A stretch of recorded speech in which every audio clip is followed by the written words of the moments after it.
everybody, it's Nathan again with Sampson Farms.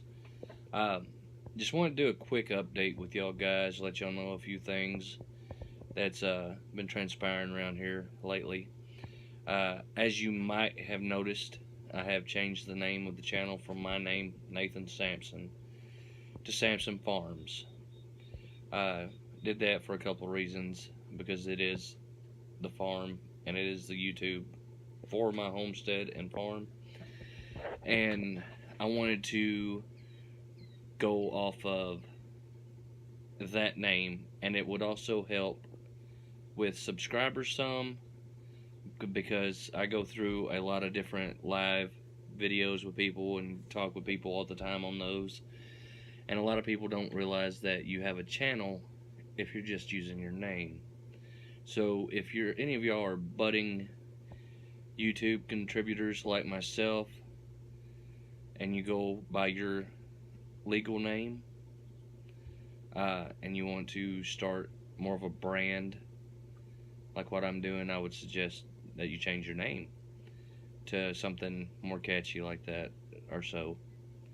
Other than that, third week of hatching, doing great so far. Numbers are building up there pretty good. I had to break out the mini brooder for the new day-old chicks so that the 2-week-old chicks wouldn't just pick on them relentlessly. And next week, when the next batch hatches out, I will take the day-olds from this week, who will be week-olds next week, put them in the big brooder, and then I will put the new day-olds in the mini brooder. And then when they get to 3 weeks old, they're pretty well feathered out completely, and I can put them in transitional grow out pens to determine whether I'm going to process them or implement them in the egg production or breeder production. Let's take a look at how it's all set up. Now what I've done is I've taken the mini brooder with the day-old chicks, give them their light feed and water. Not only that, I'll take and scatter food out to make it easier for them to find in here.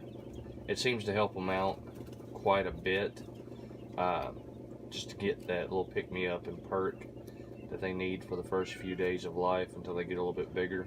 And I won't do that but for a few days to just help them out with that.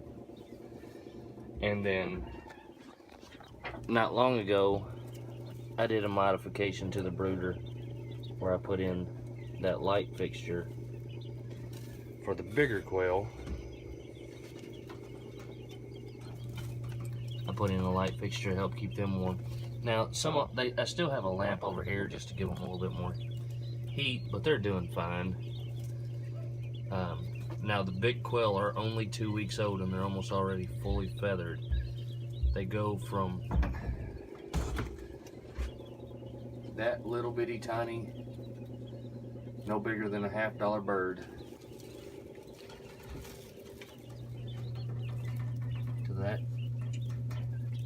to that size bird in a week, and then that's them in 2 weeks.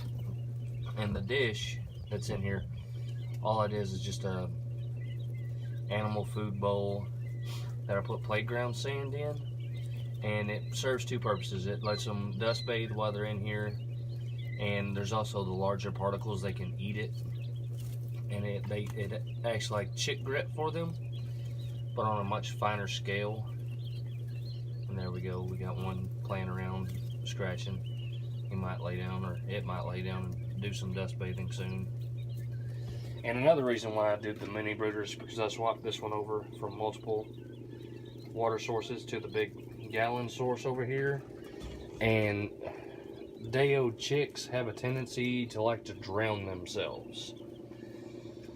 So to alleviate any concern with that, I just have a chick font in here, a regular feeder in here, and then the little chicks, so they're not going to drown or anything. And I will And I will spreading some feed out here. They don't like it so much falling on their head, but they will hunt it down real quick.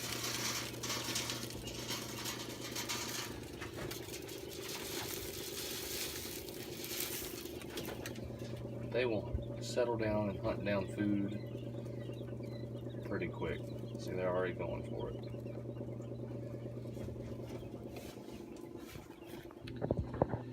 Now, there's a few reasons why I had broke out the mini brooder. The one I said earlier is so that the little chicks don't get bullied by the 2-week-old chicks, and that's part of it. Another part of it, being the water fount, me putting that, they won't drown in that chick fount like they would the chicken fount that I have in the big brooder.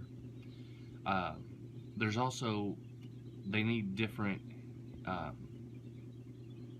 heat temperature, the temperatures of heat right now.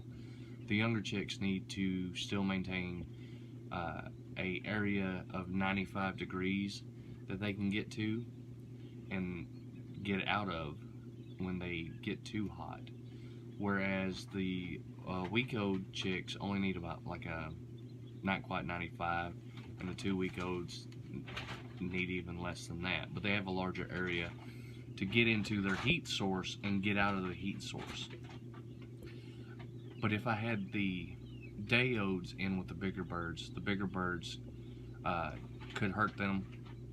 They could also, more than likely, what's going to happen is they would pile up on top of each other to get to the heat source, and the little ones would be crushed.